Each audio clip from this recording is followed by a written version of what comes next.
ছবি আমাদেরকে অবাক করে দিয়েছে জাহাঙ্গীরনগর বিশ্ববিদ্যালয়ের প্রীতিলতা হল থেকে আমাদের দুই বোন হাত ধরাধরি করে নামছে। এক বোন সারা শরীর বোরকা জড়ানো, হাতে একটা লাঠি, তার সাথে তার বান্ধবী একটা টি শার্ট পরা এবং একটা জিন্স পরা, হাতে একটা লাঠি।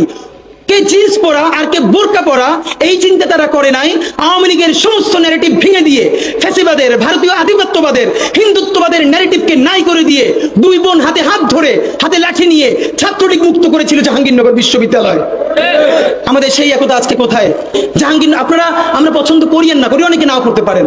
এই জুলাই কোনোদিন সফল হতো না যদি আমাদের মায়েরা, যদি আমাদের বোনেরা ঘর থেকে হাতে বটি নিয়ে রাস্তায় না নামতেন। এই আন্দোলনকে জঙ্গি আন্দোলন পর্যন্ত ত্যাগ করতে চেয়েছে আওয়ামী লীগ।